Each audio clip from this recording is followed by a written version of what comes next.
Assalamualaikum warahmatullahi wabarakatuh. Kembali lagi di channel Portal Dimensi dan tentunya masih bersama saya Kang Selamat di sini. Kali ini Kang Selamat akan membawakan kisah yang berjudul Sengkolo Pulau Jawa. Cerita ini ditulis oleh Rina Padameretna. Sebelum kita masuk ke ceritanya, buat kalian yang belum subscribe channel ini, tekan tombol subscribe-nya terlebih dahulu dan tekan tombol notifikasinya agar kalian tidak ketinggalan cerita terbaru dari Portal Dimensi. Gak usah berlama-lama lagi, langsung saja kita masuk ke ceritanya. Sengkolo Pulau Jawa.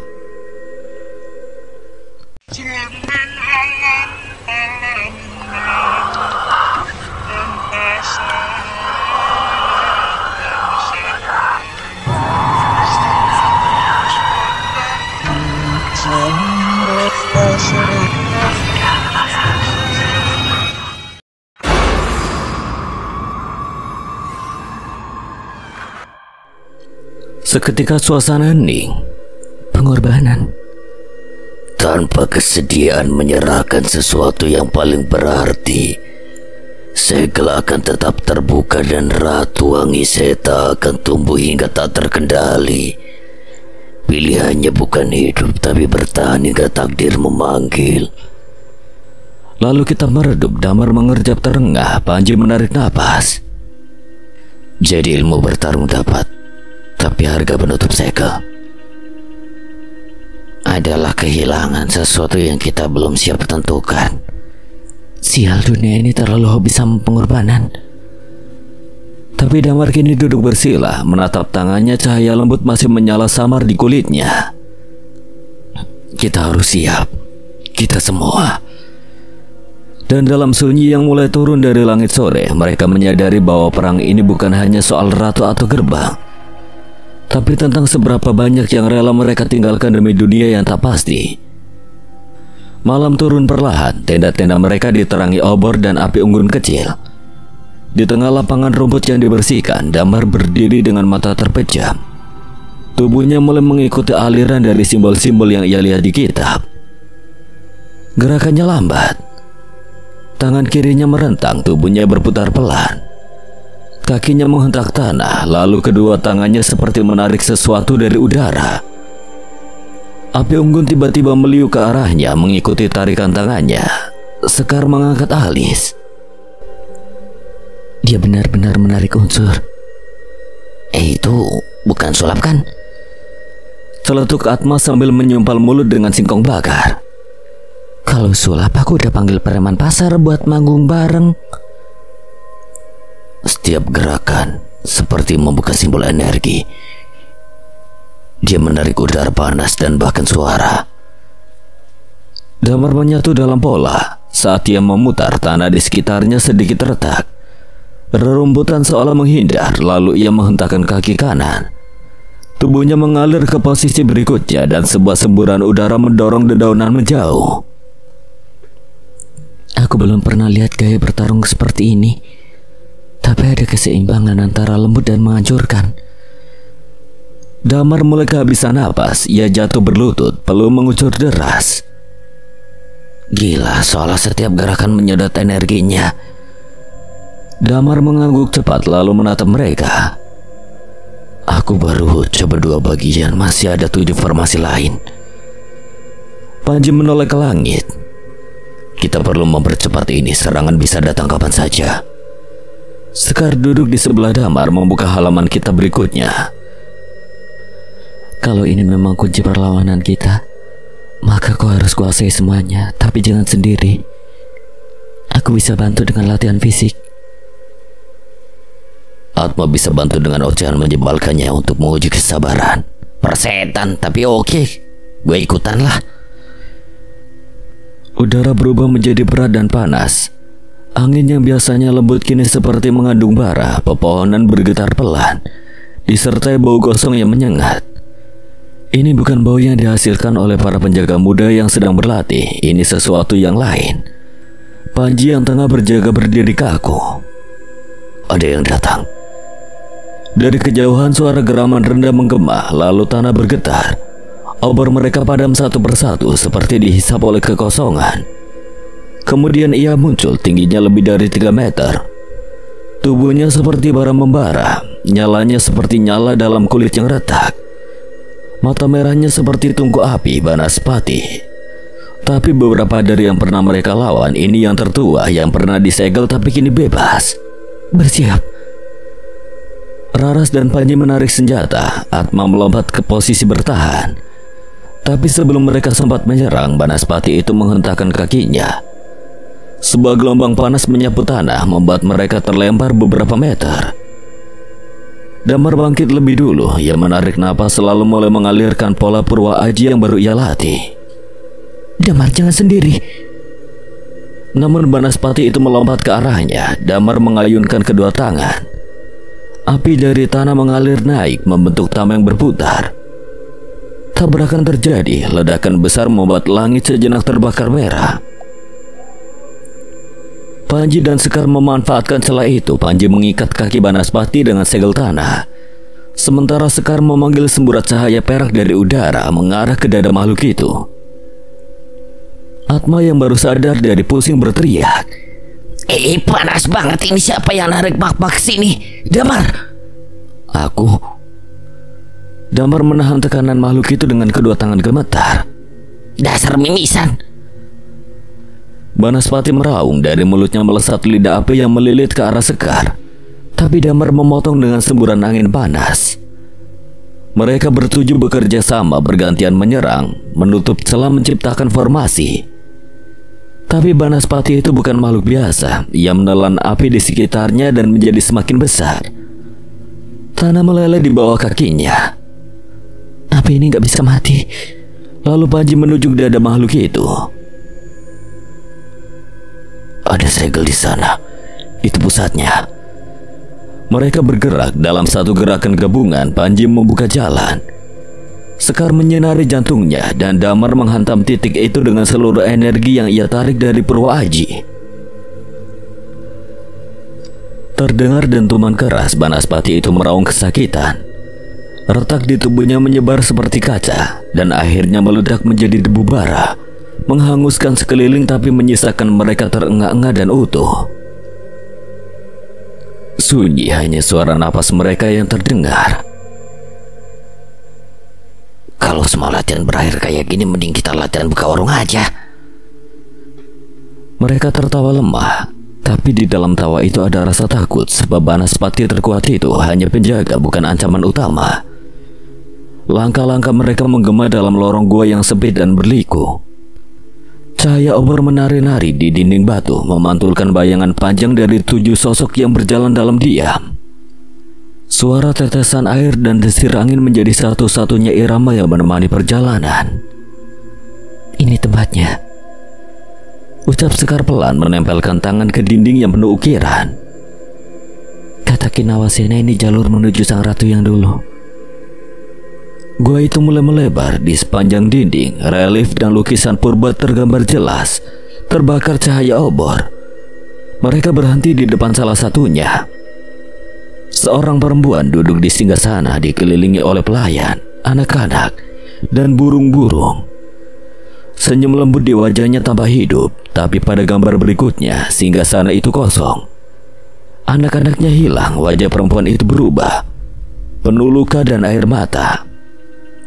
Mereka mengkhianatinya. Ratu ini bukan hanya ditumbalkan, tapi disingkirkan oleh darahnya sendiri. Langkah mereka berlanjut semakin dalam. Gambar-gambar itu berubah. Bayi-bayi dipersembahkan ke dalam kobaran api. Para penjaga menunduk dan satu sosok bertudung hitam memimpin upacara. Di ujung dinding tertulis dengan aksara tua, yang dilibatkan dari luka akan membawa luka, tapi yang diingat dengan cinta akan menyelamatkan. Mereka terdiam. Damar menghentikan langkahnya di sebuah ceruk sempit. Lihat ini. Sebuah relief kecil tersembunyi di balik batu runtuh memperlihatkan 7 sosok yang membawa cahaya ke atas kepala mereka. Di hadapan mereka seorang perempuan bertahta dengan cahaya merah dan putih bercampur. Ini kita. Ini masa depan yang diharapkan.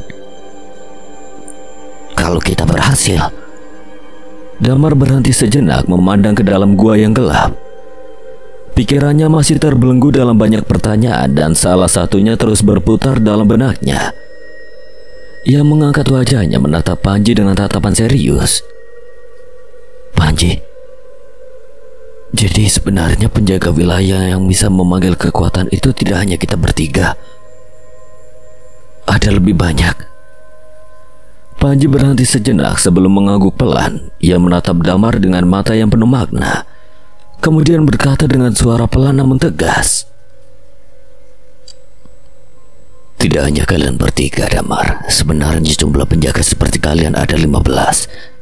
Termasuk pamanmu, masing-masing mewakili wilayah-wilayah segel dari seluruh Nusantara. Masing-masing dari kalian memiliki tugas yang berbeda, namun tujuannya tetap satu.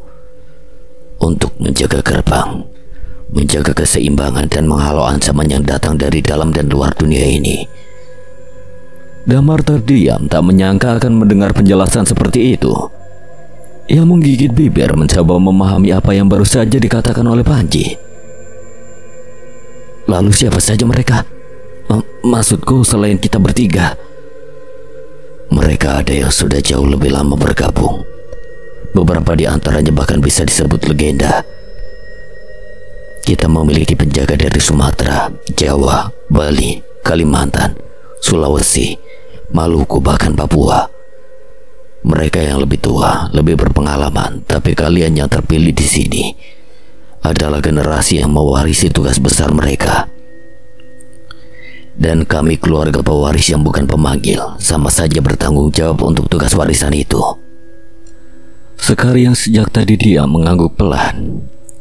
Mereka tersebar di banyak tempat. Tapi seperti kita, mereka juga menghadapi ujian dan tantangan mereka sendiri. Ada yang sudah jatuh, ada yang tersembunyi dalam bayang-bayang. Tapi satu hal yang pasti, kami tidak sendirian. Damar merasa sedikit lebih tenang mendengar penjelasan itu, meskipun jantungnya tetap berdegup kencang. Ternyata mereka bukan satu-satunya penjaga yang memiliki kemampuan untuk memanggil makhluk pelindung. Namun perasaan itu diselingi dengan rasa tanggung jawab yang kian besar. Jadi kita harus mencari mereka, kan? Ya, kita harus bekerja sama. Mereka yang masih bertahan bisa membantu kita untuk menghadapi ancaman yang lebih besar. Sekar menatap ke depan, matanya menyiratkan tekad yang kuat. Ratu ini dan segala yang ada di baliknya adalah ujian pertama, tapi ini baru permulaan, Damar. Damar mengangguk pelan, menyadari betapa besar perjalanan mereka. Mereka tidak hanya melawan ancaman yang tampak, tapi juga menghadapi ujian tak terduga dalam diri mereka sendiri. Mari kita teruskan perjalanan ini. Kita akan menemukan mereka dan kita akan mengakhiri semuanya bersama-sama. Langkah mereka melambat. Aroma gua yang lembab bercampur dengan bau darah dan dupa pekat menyambut di udara. Dinding-dinding batu yang tadinya kosong kini mulai dipenuhi ukiran aneh. Simbol-simbol kuno, wajah-wajah mereka mengerikan yang seakan hidup. Dan reruntuhan pahatan tubuh manusia yang terbelah dua seolah bercerita tentang ritual gelap yang pernah terjadi di sana. Damar memberi isyarat dengan tangan agar mereka merunduk lebih rendah. Lawang yang berada di balik bayangan menjelma menjadi asap tipis, menjaga jarak agar tidak memunculkan suara. Panji menarik napas panjang, memejamkan mata sejenak untuk memusatkan indera pendengarannya. Ada banyak, tapi mereka tidak berjaga. Mereka berdoa. Mereka merayap di balik sebuah batu besar yang menghadap langsung ke ruangan tersebut, dan di sana mereka melihatnya. Puluhan uang petang bersujud dalam lingkaran besar, tubuh mereka dibalut kain hitam kotor, dan di tengah lingkaran itu berdiri sosok makhluk tinggi berkulit seperti kayu terbakar. Dengan rambut panjang menjuntai menyentuh lantai batu, ia memegang sebuah tongkat panjang berujung kepala tengkorak.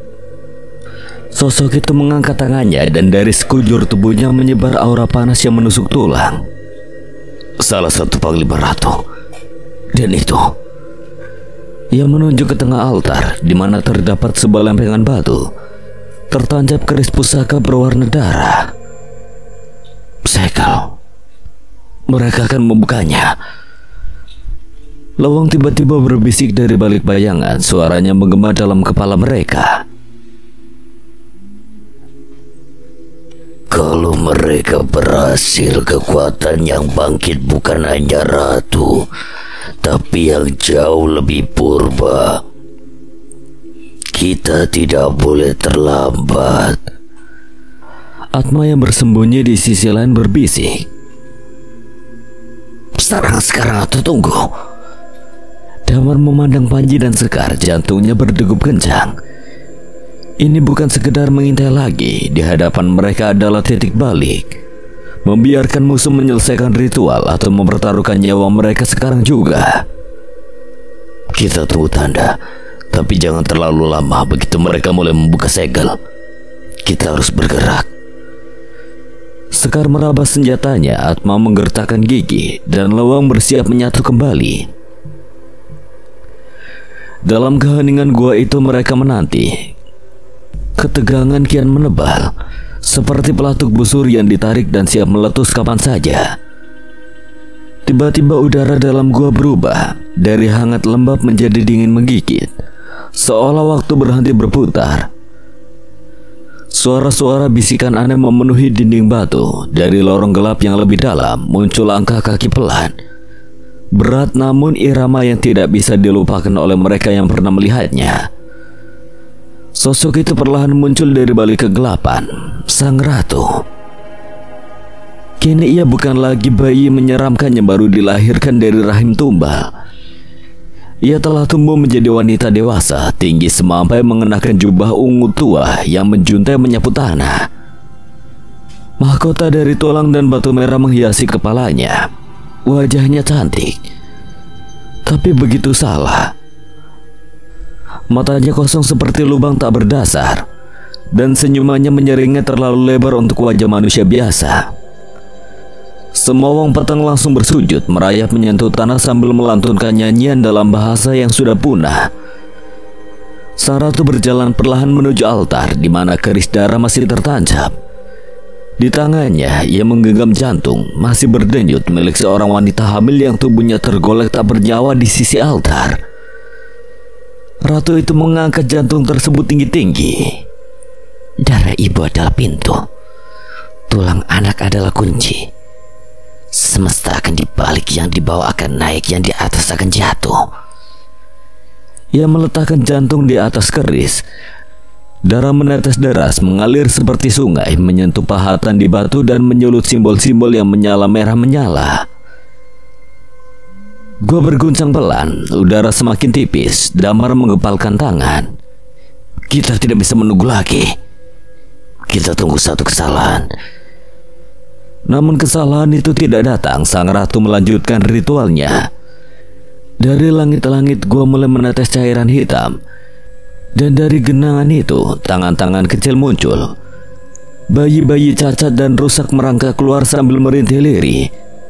Mereka menangis, tertawa dan saling menggigit satu sama lain. Itu bukan bayi. Bukan, itu sisa-sisa tumbal yang gagal.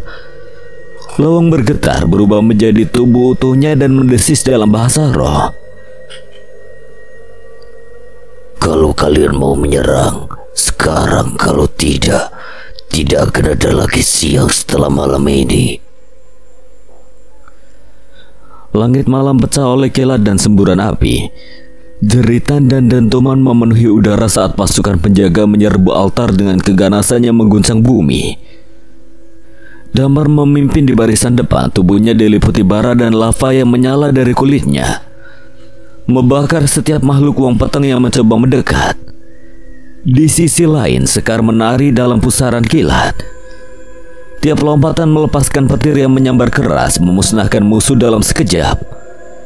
Atma dengan tangan basah oleh amarah menciptakan gelombang demi gelombang air bertekanan tinggi yang menyapu musuh, menghantam tubuh-tubuh gelap hingga remuk tak bersisa. Namun Ratu Wangi Setra itu bukan sekedar pemimpin ritual. Ia menjelma dalam wujud megah, rambutnya menjuntai bagai ular-ular hidup. Matanya menyala ungu dan tubuhnya dilindungi lapisan kulit hitam seperti cangkang serangga. Dengan satu teriakan, pasukannya yang berjumlah ratusan muncul dari tanah, langit, dan kabut. Mereka melompat, merangkak, dan menyerbu dalam gelombang mengerikan. Lawang peliharaan Damar menerjang dalam bentuk asli raksasa hitam berlumut dengan tanduk dari akar dan cakar kayu yang mencabik musuh. Ia melindungi Damar dengan garang, namun bahkan dirinya pun mulai terdorong mundur. Sang naga ular bersisik lava meraung melingkari Sekar sambil memuntahkan semburan magma ke arah musuh. Namun perlawanan mereka tampak makin berat. Makhluk penjaga Atma separuh gurita dengan lengan menjuntai dan mata bersinar biru memanggil badai kecil, namun terkepung oleh serangan dari berbagai arah. Panji, Raras, Wulan, dan Reni, mereka bertempur dengan segala kekuatan dan ilmu yang mereka miliki. Namun tanah di sekitar altar telah diubah oleh sihir kuno menjadi medan kematian. Setiap langkah mereka terasa seperti menginjak arang panas dan lumpur berdarah. Teriakan Atma menggema saat tubuhnya terpental oleh pukulan keras dari salah satu makhluk pengikut ratu. Sial, ini bukan sekedar pasukan, ini ladang penyembelihan. Damar mencoba melindunginya, tapi tertahan dengan energi gelap dari ratu yang membuatnya terdorong jauh hingga menabrak batu besar. Tubuhnya berdarah, lava dari dalam kulitnya menetes ke tanah seperti besi cair. Sekar menjerit memanggil namanya, namun ia sendiri terguncang oleh serangan 3 makhluk bersayap gelap yang menebas udara dengan cakar tajam. Ratu tertawa nyaring dari tengah altar. Kalian bukan menjaga. Kalian hanya anak-anak yang bermain dalam medan perang para dewa, katanya sambil mengangkat tangannya memanggil bayang-bayang yang menggeliat dari balik tanah. Pasukan mereka kini mulai terpukul, luka demi luka mengoyak tubuh para penjaga. Darah mereka menodai tanah keramat, menciptakan uap magis yang justru menguatkan pihak musuh. Damar berdiri tegak meski tubuhnya penuh darah dan luka. Di dalam dirinya api masih menyala-nyala panas, lebih ganas dari sebelumnya. Matanya berkilat merah dan setiap gerakannya disertai oleh riak-riak panas yang membuat udara sekitar bergetar. Ia menggertakkan gigi, menahan sakit dan mendongakkan kepala ke langit yang dipenuhi kilat. Teriakan sengit keluar dari tenggorokannya saat ia membangkitkan kekuatan terbesarnya. Di belakangnya, Lawang juga bangkit, tapi kali ini bukan dalam bentuk raksasa seperti biasanya. Raksasa hitam yang tertutup lumut dengan tanduk rusa penuh dengan akar yang mencuat ke segala arah, kini berubah menjadi sosok yang lebih mengerikan. Lawang dalam wujud yang sempurna adalah pohon hidup yang menjulang tinggi, tubuhnya bagaikan batang raksasa dengan akar yang bergerak bebas. Cahaya hijau menyala dari dalam tubuhnya seperti magma alam yang bergejolak di dalam tanah. Mereka menyerang pasukan ratu dengan brutal. Damar memuntahkan lava dari tangannya yang bersarung api, menghantam makhluk-makhluk itu dengan ledakan yang mengguncang tanah. Lawang berputar, akhirnya mencabik-cabik musuh yang datang tanpa ampun. Setiap gerakan mereka meninggalkan jejak api dan kehancuran yang membara. Di tengah pertempuran itu, sesuatu yang lebih mengerikan mulai muncul. Di tengah altar, sebuah kepompong besar yang terbuat dari benang-benang halus dan berkilau perlahan muncul seperti gelembung udara raksasa yang terjebak dalam waktu dan ruang. Kepompong itu berpendar dengan cahaya dingin yang menyeramkan, memancarkan kilau-kilau berwarna biru kehijauan. Semua pertempuran seakan terhenti sejenak dan suara peperangan menjadi samar-samar. Mata semua orang, baik penjaga maupun musuh, teralihkan ke arah kepompong itu. Dari dalam kepompong terdengar suara mendengus serendah, suara tangisan yang terdengar seperti bayi yang sedang terlahir. Namun ada sesuatu yang sangat salah dengan tangisan itu. Itu bukan tangisan bayi manusia. Damar merasakan gemuruh di dalam dadanya, jantungnya seolah berdegup lebih cepat. Dia menatap kepompong itu, matanya tidak bisa lepas tanpa peringatan. Kepompong itu mulai retak dengan suara mengerikan seperti tulang yang dipatahkan. Benang-benang transparan itu terbelah dan dari dalamnya muncul sosok yang lebih mengerikan dari apapun yang pernah mereka bayangkan. Bayi itu tubuhnya putih pucat dengan mata yang begitu besar, mata yang penuh kebencian dan kegelapan. Bayi itu bukan bayi biasa. Tubuhnya menipis, tampak seperti sosok setengah manusia setengah makhluk mengerikan. Jarinya yang panjang berbalut cakar hitam dan mulutnya dipenuhi barisan gigi yang tajam, mencuat keluar seperti predator buas. Bayi itu mulai bergerak dengan cepat, tubuhnya menggeliat dan ia mengeluarkan raungan yang membuat tulang-tulang terasa menggigil. Di saat yang sama sosok Ratu Wangi Setra itu mulai bergerak dengan langkah tenang dan ke arah kepompong yang terbuka. Wajahnya tampak berseri, hampir seperti senyum.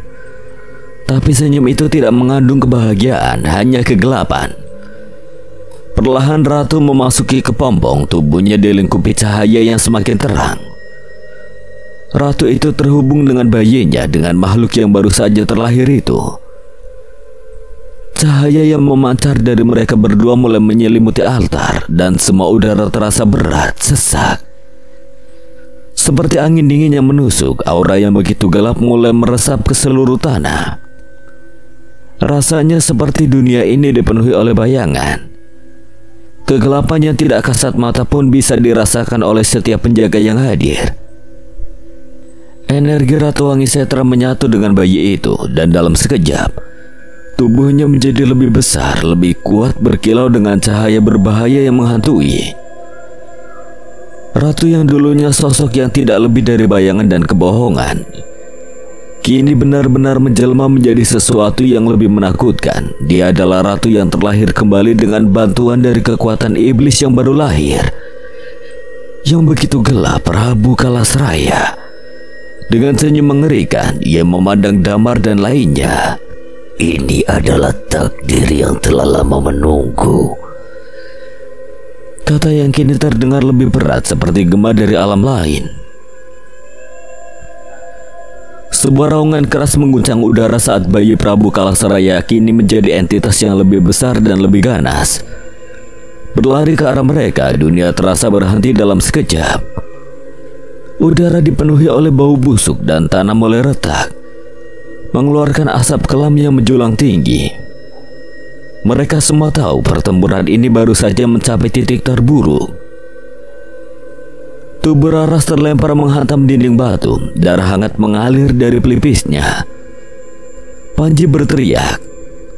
Tubuhnya terbakar oleh api hitam yang membusuk di udara. Wulan dan Rani tidak luput dari luka-luka. Keduanya terhempas menangis dalam nyeri. Wajah mereka terbakar dan penuh debu. Sekar merangkak mencoba menyentuh Damar yang terus berdiri.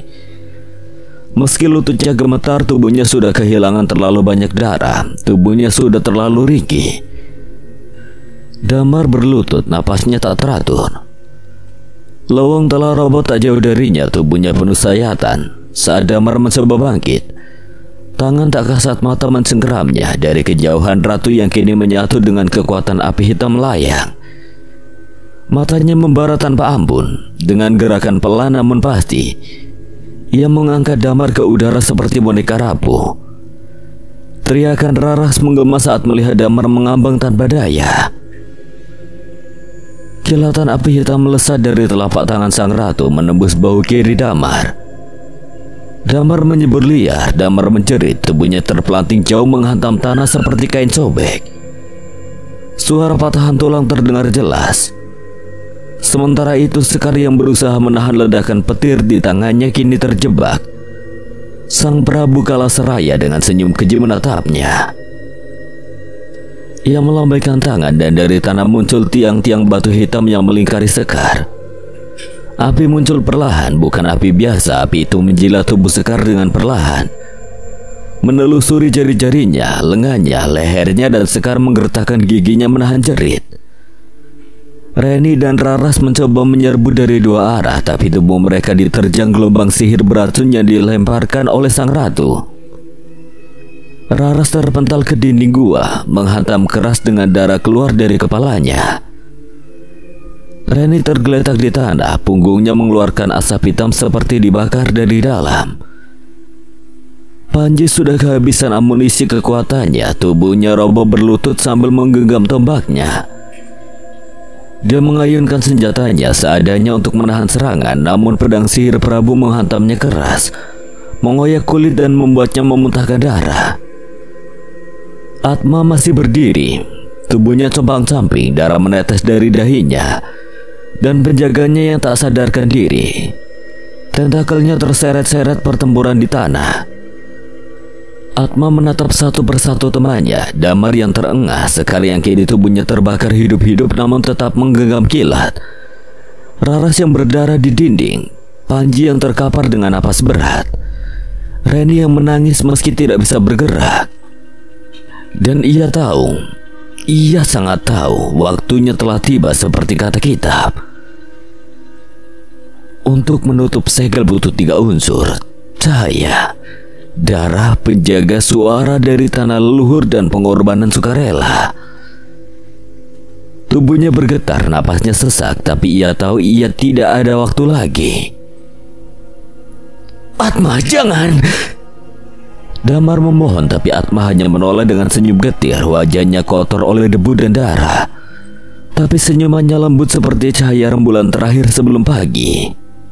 Aku payah ya, selalu nyebelin, selalu banyak ngomong. Tapi ia menahan perih, menggurat lambang terakhir dengan darah penjaganya yang kini tergeletak tak sadarkan diri. Ia lalu melantunkan rapalan dengan cepat. Rapalannya terjawab, suara leluhur mengaung. Aku tidak mau lihat kalian mati. Sekali saja, biar aku yang jaga kalian.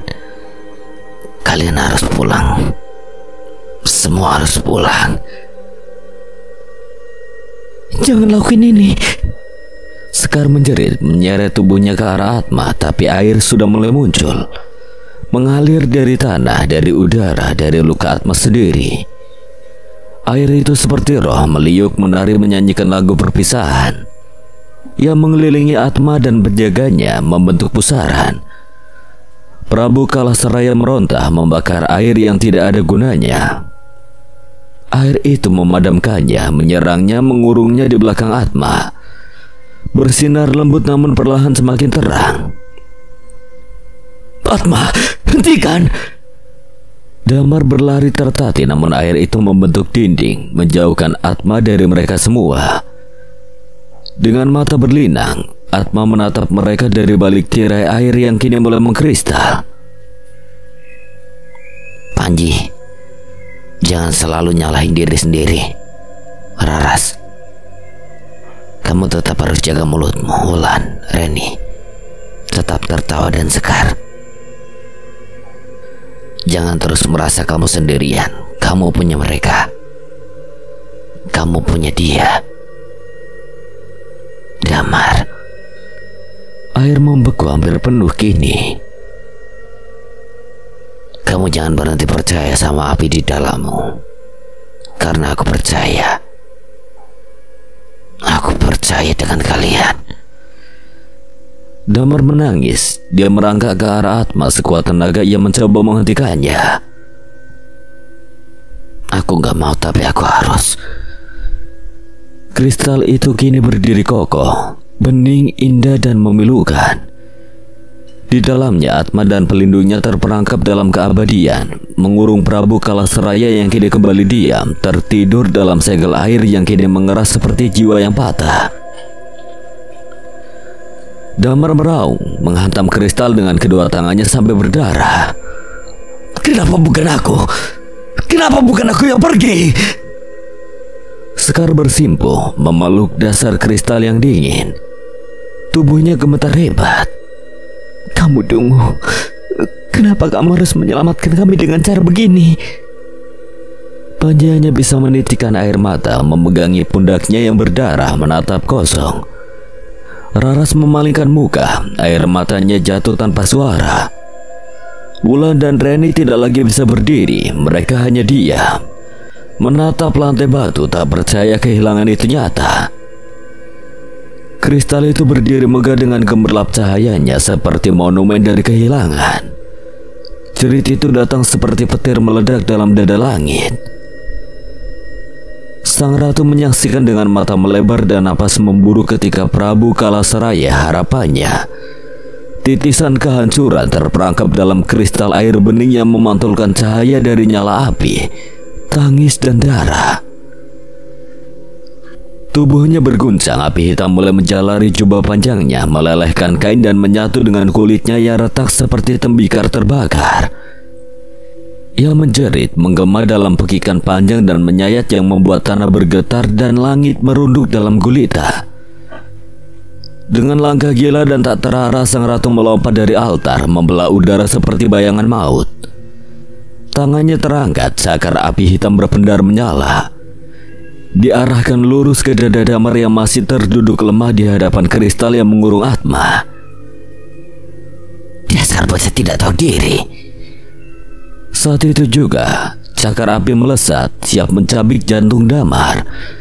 Namun dentum hebat terdengar, cahaya biru menghantam keras serangan itu dari arah berlawanan.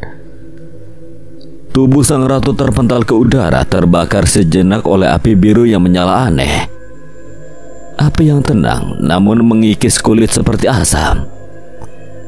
Ratu memekik menatap ke arah datangnya dua sosok baru yang berdiri megah di antara puing-puing. Dua penjaga dari arah barat daya datang, sosok laki-laki penjaga dari Bali bernama Ida Bagus Agnisa Akaya, bertubuh tinggi dengan wajah ditutupi topeng kayu. Mengenakan pakaian upacara Bali kuno yang dipenuhi ukiran, di belakangnya menjulang sosok makhluk bersayap tipis seperti nyala dupa dan tubuh raksasa yang berkilau seperti batu pualam. Ia berjalan tenang, namun tanah meletup di setiap jejaknya. Dari timur laut, hutan mengeluarkan aroma damar. Sosok wanita bertubuh lentur berambut panjang seperti akar pohon muncul di antara kabut. Bernama Lalung Intan Andaratu, di belakangnya pelindung besar dengan tubuh seperti monyet dan sisik seperti naga bermata hijau zamrud, penjaga dari tanah Kalimantan. Kami terlambat, tapi kini waktunya berakhir,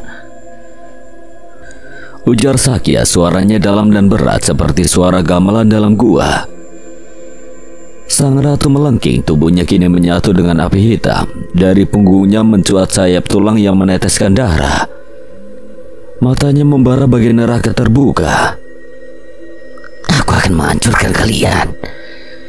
Ia menjerit dan dari tanah bermunculan pusaka baru. Bayangan-bayangan bersenjata, tubuh setengah arwah setengah daging. Perang pun pecah. Makhluk Sakya mengaum lalu menyemburkan nyala biru dari mulutnya. Nyala itu bukan api biasa, ia tidak membakar tubuh tapi membakar jiwa. Bayangan-bayangan musuh menjerit kesakitan, jatuh dan menghilang dalam kilatan cahaya. Lalung menyapu dengan ekor panjangnya, menghancurkan altar dan mengoyak musuh-musuh yang mendekat. Sosok wanita yang melesat ke udara, tangannya mengendalikan akar-akar gaib yang mencuat dari tanah, membelenggu musuh dan menghancurkannya tanpa ampun. Sementara itu sang ratu melesat, mengamuk, namun serangannya kini lemah. Terkikis setiap kali ia mencoba menyentuh kristal tempat Prabu Kalasaraya tertahan. Nyala biru dari Sakya menyambarnya, membakar bagian tubuhnya yang menyentuhnya. Ia berteriak, gigi bergemeretak, wajahnya berubah dari anggun menjadi rusak dan indah menjadi hancur. Berhenti, aku adalah ibu dari kebangkitan. Aku adalah pelayan maut. Lalu maju, suaranya serak seperti suara angin yang merangkak dari atas rawa. Kau hanyalah korban yang melahirkan kegelapan, bukan pemiliknya. Dan saat itu Sakya serta pelindungnya menyatukan kekuatan. Mereka menari langkah suci dalam irama kuno. Dan ketika tangan mereka bersatu, api biru menyala lebih besar. Sang penjaga mengangkat tombak batu pualam, melemparkannya ke langit lalu menghujam tepat ke dada sang ratu. Sang ratu memekik, api biru menjalar ke seluruh tubuhnya, menelan tulangnya, dagingnya dan bayangannya. Ia terbakar bukan seperti makhluk yang mati, tapi seperti kutukan yang dilenyapkan. Jeritan terakhir bagi semua peluit pecah, dan tubuhnya runtuh menjadi debu biru yang sempat menyentuh tanah. Semuanya lenyap sebelum jatuh. Sunyi, angin berhenti. Pasukan bayangan musnah, langit bersih seolah tidak pernah terjadi apa-apa. Kristal bening masih berdiri dan Atma masih di dalamnya, tak bergerak, diam abadi. Sakya dan Kalimantan menunduk hormat ke arahnya. Damar bersujud menggenggam tanah yang dingin, dadanya sesak. Sekar menatap langit yang mulai membuka sedikit cahaya mentari pagi. Pertempuran usai, tapi tidak ada luka dalam dada mereka. Dan bayi sang Prabu kini terkunci diam. Tubuh-tubuh terluka ditopang dalam bisu. Damar nyaris tidak bisa berdiri. Tubuhnya dilumuri luka bakar dan darah kering. Sekar menggigit bibirnya yang pecah, memapar Raras yang kehilangan kesadaran. Panji dan Wulan duduk bersandar di reruntuhan altar. Dada naik turun dengan napas tersengal. Sakya dan Kalimantan bekerja cepat. Tangan mereka mengeluarkan rempah suci dan tetesan air kehidupan dari kendi-kendi ukiran purba. Damar mengerang saat luka di perutnya disiram air itu. Hangat, pedih, lalu senyap. Seperti bara yang diredam hujan, ia menatap kristal besar di tengah medan pertempuran. Tempat Atma dan penjaganya masih diam, membeku dalam keabadian.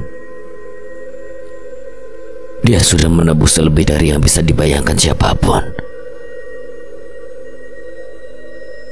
Tak ada seorang pun menjawab ucapan Damar. Mereka semua tenggelam dalam duka, dalam kerja penyembuhan yang membungkam waktu. Tiada tawa, tiada kata, hanya isak yang ditahan dan gelegar emosi yang ditanam dalam dada. Namun di balik semua itu, jauh di kesadaran mereka, tubuh sang ratu yang terbakar menjadi debu biru suci masih menyisakan sesuatu. Di titik terakhir di mana jantungnya dahulu berdetak, bara kecil menyala kembali. Tapi bukan api biru, melainkan cahaya keemasan pucat dan dingin. Cahaya itu berdenyut perlahan seperti napas pertama bayi yang lahir dari kematian. Lalu cahaya itu mulai bergerak. Ia melayang seolah mencari jalan. Tak terlihat oleh mata fana, ia menari di antara kabut dan reruntuhan. Melintasi batu hangus dan darah yang tergenang, ia meluncur lurus tepat menuju kristal. Kristal itu memantulkan sinar mentari pagi yang pertama, menyilaukan sejenak mata Panji yang menoleh. Tapi ia mengira itu hanya pantulan cahaya biasa. Ia kembali menunduk, membalut luka Wulan. Cahaya itu menyentuh permukaan kristal dan perlahan menyusup masuk ke dalamnya. Tanpa suara, tanpa goyangan, ia menyusup ke dalam pusaran air beku, menembus lapisan kristal magis yang membungkus bayi sang Prabu, lalu ia menyatu. Bayi itu yang semula diam seperti patung batu bergerak sedikit, sangat sedikit. Sebelah matanya yang tertutup berkedut seperti mimpi buruk sedang menuntunnya ke sisi yang kelam. Tak satu pun dari mereka yang melihatnya. Sementara itu Damar menggenggam tangan Sekar yang bergetar menahan tangis. Penjaga-penjaga mereka bersiaga, namun tubuh mereka pun lelah. Kekuatan terakhir habis dalam pertarungan terakhir. Langit menggantung muram di atas lembah suci, seolah turut berduka atas kepergian yang tidak seharusnya terjadi. Awan-awan kelabu menutup cahaya matahari, dan udara terasa berat, bukan hanya karena kelembapan yang dibawa oleh angin, tapi karena beban kesedihan yang menyesakkan dada semua yang hadir. Angin lembab membawa harum dupa bercampur daun kering dan tanah basah. Ia menyusup di antara celah-celah altar tua yang dibangun dari batu-batu berlumut. Akar beringin tua melilit di sela-selanya, seolah mencoba memeluk dan menenangkan semua jiwa yang sedang berduka di tengah altar.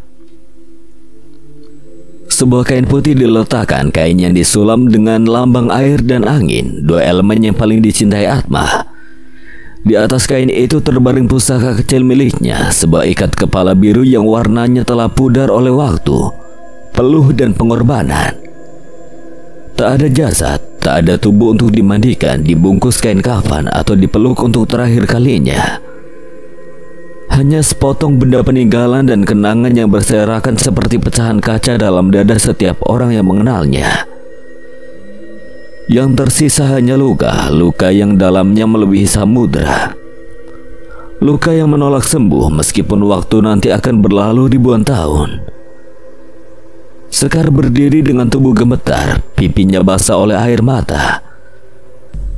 Tapi sorot matanya kosong, seolah jiwanya telah ikut terkubur bersama Atma. Di sisinya Raras memeluk lengan Panji erat-erat. Tubuh Panji menggigil menahan tangis yang ingin meledak, rahangnya mengencang, matanya merah padam. Wulan dan Reni berdiri di belakang saling berpegangan tangan. Terisak pelan, mereka tidak pernah menyangka hari ini akan datang.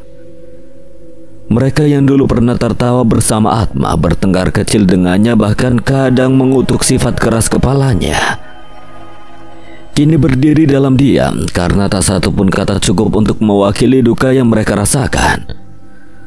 Para penjaga berdiri membentuk lingkaran di sekeliling altar. Mereka yang terbiasa menentang maut kini hanya bisa menunduk. Tak satu pun dari mereka mampu menahan air mata yang jatuh diam-diam. Bahkan mereka yang telah kehilangan banyak kawan selama pertempuran, ia tahu bahwa kehilangan Atma adalah kehilangan yang berbeda. Bukan sekedar gugurnya seorang prajurit, tapi padamnya cahaya yang selama ini memimpin di tengah gelap. Namun dari semua jiwa yang hancur hari itu, tidak ada yang lebih hancur daripada dia. Saudari kembar Atma yang terlahir setelahnya, yang ia janjikan untuk dilindungi seumur hidup Atma. Arta berdiri tepat di depan altar. Dia membatu seperti patung yang dilukis dengan kesedihan, yang menggenggam ikat kepala Atma erat-erat di dadanya. Seolah benda itu bisa mengembalikan napas sang kakak, menghidupkan kembali semua momen yang telah direnggut oleh takdir kejam. Matanya sembab tapi masih menyala dengan bara yang rapuh, bara dari cinta dan penyesalan. Harusnya bukan dia. Gumamnya nyaris tak terdengar, suaranya pecah, nyaris seperti bisikan angin yang menyeret daun mati.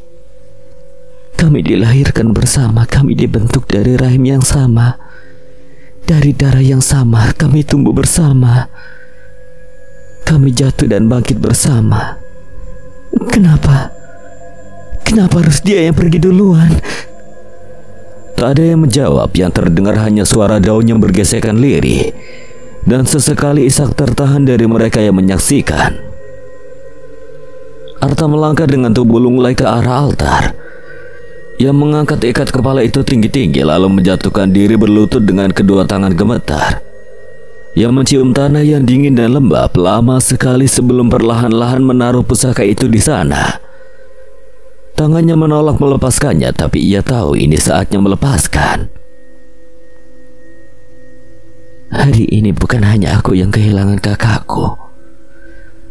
Hari ini dunia kehilangan cahaya yang paling terang yang pernah aku kenal. Paling keras kepala, paling hidup. Kau tahu Atma, kau selalu berlari lebih dulu. Kau duluan belajar panjat pohon, duluan mengalahkan pelatih kita, duluan jatuh cinta, tapi aku tidak pernah berpikir kau juga akan duluan meninggalkan dunia ini. Tangis Arta akhirnya meledak, tubuhnya bergetar hebat, tangannya menutup wajah, dan dari tenggorokannya keluar suara yang begitu pilu, suara yang lebih menyayat daripada seruan pertempuran manapun. Tangisan itu tidak hanya milik saudari yang berduka. Itu adalah suara bumi yang retak, suara ikatan batin yang tercerai tanpa bisa dijahit kembali. Sekar jatuh berlutut, ia merunduk, menutup wajahnya dengan kedua tangannya. Damar yang berdiri di belakangnya menoleh dan bahunya gemetar. Ia tidak mampu lagi menahan air mata yang membuncah. Panji menggenggam tangan Raras lebih erat, seolah itu satu-satunya hal yang bisa membuatnya tetap berdiri. Bahkan penjaga dari Bali yang selama ini tidak pernah menunjukkan emosi memalingkan wajahnya. Di pipinya mengalir setitik air, entah dari hujan yang mulai turun atau dari luka yang tidak bisa dikatakan. Satu persatu mereka maju, ada yang meletakkan bunga, ada yang menabur air, ada yang hanya menyentuhkan ujung jari ke tanah, membisikkan doa dengan suara yang nyaris patah. Tak ada yang banyak berkata. Tak perlu, karena semua yang hadir tahu tidak ada doa yang bisa membujuk Atma kembali. Yang mereka doakan bukan ketenangan Atma, karena mereka tahu dia tidak akan pernah tenang. Ia akan terus berjuang bahkan di alam yang lain. Yang mereka doakan adalah kekuatan untuk mereka sendiri, untuk bangkit, untuk hidup, untuk melanjutkan misi Atma. Meski dunia tanpa dirinya terasa sunyi dan hampa. Langit akhirnya pecah, hujan turun perlahan, kemudian deras, tapi tidak seorang pun beranjak. Mereka membiarkan diri mereka dibasuh, seperti ingin membiarkan air langit itu membersihkan sedikit luka di hati mereka. Tapi tidak ada hujan yang cukup untuk menghapus kehilangan sebesar ini. Di tengah lembah suci itu, tempat bumi dan langit bersentuhan dalam diam, sebuah nama kembali dipanggil oleh angin. Oleh Atma. Dan dalam setiap hembusannya dunia berbisik, kami tidak akan melupakanmu, tidak hari ini, tidak selamanya. Rumah baru itu pun belum sepenuhnya beres, beberapa dus masih menumpuk di sudut. Tirai belum dipasang, dan aroma kayu baru masih terasa di dinding dan lantai. Tapi setidaknya di sana Damar merasa cukup tenang, atau setidaknya ia mencoba. Pada akhirnya Damar Sekar mengikuti ujian akhir semester secara online. Mereka enggan untuk kembali ke sekolah meski sudah berminggu-minggu lalu sejak pertempuran gua. Sore itu matahari hanya menyisakan cahaya orange pucat di sela-sela pepohonan belakang rumah. Damar duduk di lantai kayu menyandarkan punggungnya ke dinding. Mangkuk nasi dan tahu bacem di tangan, di sebelahnya Raksaguna yang kini telah pulih, walau bekas luka masih membekas di mata dan lengan. Ia duduk bersila dengan napas berat. Lelaki tua itu tidak banyak bicara hari-hari ini. Di bawah meja tubuh mungil berambut bulu abu-abu lewang dalam wujud seekor rusa kecil. Ia sedang berebah tenang, matanya menyipit, telinganya bergerak ringan mengikuti suara angin dan desir dedaunan. Tidak ada yang bicara, yang terdengar hanya suara sendok beradu pelan dan sekali napas panjang Raksaguna yang berat dan serak. Aku masih merasa dia ada. Raksaguna tersenyum kecut memandang nasi di tangannya yang belum disentuh. Dia terlalu terang untuk dunia ini, tapi kita terlalu gelap untuk bisa mempertahankannya. Lewang mengangkat kepala, telinganya tegak, matanya bulat. Ia berdiri perlahan, kakinya seperti menapaki bayangan, lalu mengeram pelan, suara yang tidak biasa keluar dari seekor rusa. Ada apa, Lewang? Lewang tidak menjawab, hanya melangkah maju ke tengah ruangan. Matanya menatap tajam ke arah pintu yang masih tertutup. Raksaguna mengikuti arah pandang Lewang, lalu tubuhnya perlahan beku. Dia bilang apa barusan? Apa? Lewang barusan menyebut nama itu. Penjaga air, tapi bukan milik Atma. Nama itu seharusnya sudah lama lenyap dari daftar para pelindung. Dia sang penyembuh, sang petaka hilang ke dalam laut mati ratusan tahun lalu. Damar hendak bertanya lebih jauh, namun sebelum sempat membuka mulut, telepon rumah berdering keras. Suara yang tiba-tiba tajam memotong udara senja yang tadinya lenggang. Jantung Damar serasa berhenti sepersekian detik. Ia menoleh. Telepon itu ia bahkan belum tahu siapa yang memiliki nomornya.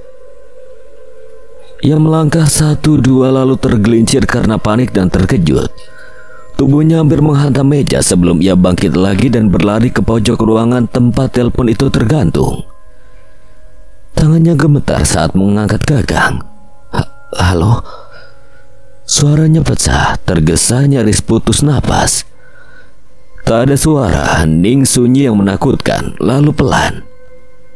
Suara di ujung sana terdengar, lembut tapi berat. Ada luka, ada kekacauan di dalamnya. Damar diam, matanya melebar, tubuhnya membeku, bibirnya perlahan gemetar. sementara tangan satunya meremas bagian perut seperti menahan rasa tertusuk. Raksaguna memperhatikannya dari kejauhan, matanya menyipit mencoba membaca reaksi Damar.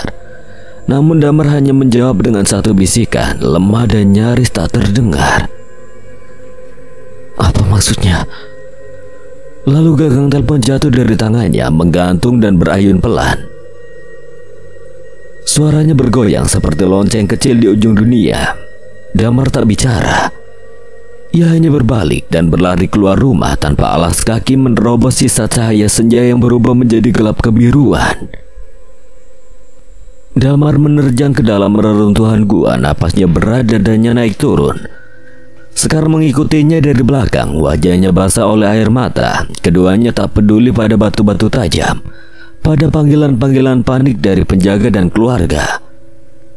Mereka hanya ingin satu hal, menemukan jejak Atma.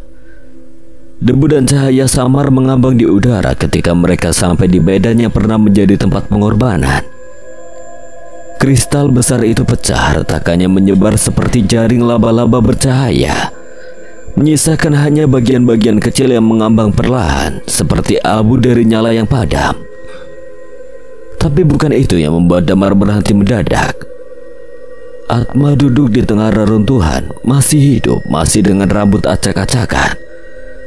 Pakaian robek di beberapa bagian, peluh dan darah di wajah.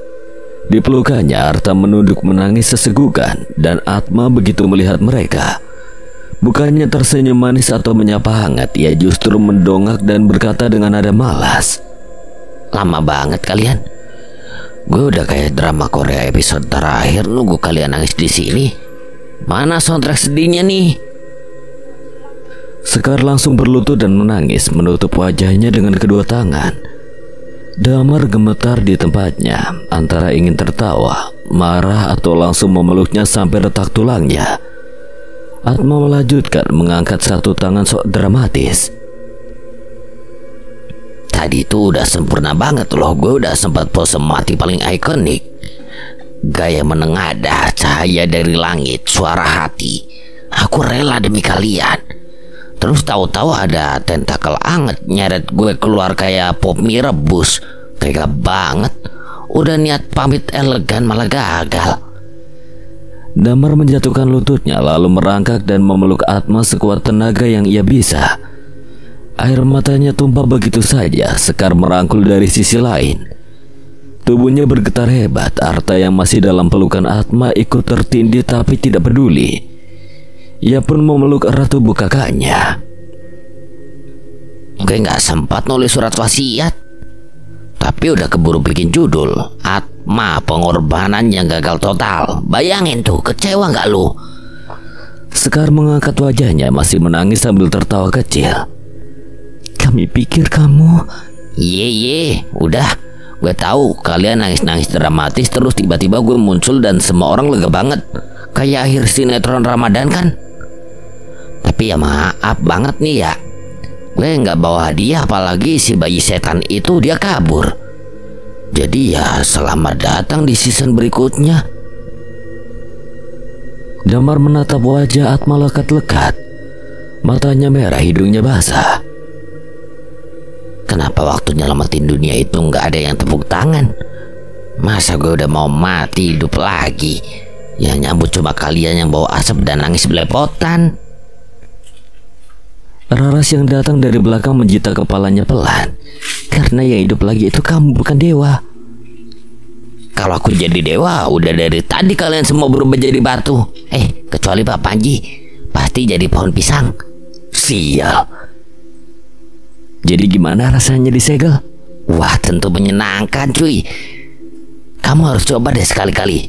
Kali aja pecah wecah kamu dapat bayi. Maksudku dapat anak setan." Tawa pecah di antara mereka. Suara alarm darurat meraung dari menara pantau di Sumatera. Seorang pria tua berlarian menyusul lorong logam, menyeret tongkatnya. Wajahnya penuh ngeri, di tangannya gulungan naskah kuno terbuka, darah lama kembali berdenyut. Dalam ruangan berkubah besar, bayi itu kini bertumbuh menjadi sosok balita yang tubuhnya dibungkus jaring-jaring energi. tersenyum lebar memandang sebuah bola kecil bercahaya biru yang berputar di telapak tangannya. Ia terkekeh, suara tawa bayi itu menggema menembus lorong waktu dan batas dunia, membelah mimpi membangunkan para penjaga lain yang selama ini tertidur. Di sudut lain Nusantara, satu-satu penjaga bangkit dan perang baru, jauh lebih gelap dan purba, mulai memperlihatkan ujungnya. Sekian. Dan terima kasih buat Rina pada Maretna yang telah mengizinkan saya membawakan ceritanya. Apabila ada kesalahan atau kekurangan, Kang Slamet memohon maaf sebesar-besarnya. Dan akhir kata, Kang Slamet pamit undur diri. Wassalamualaikum warahmatullahi wabarakatuh. Sampai berjumpa lagi.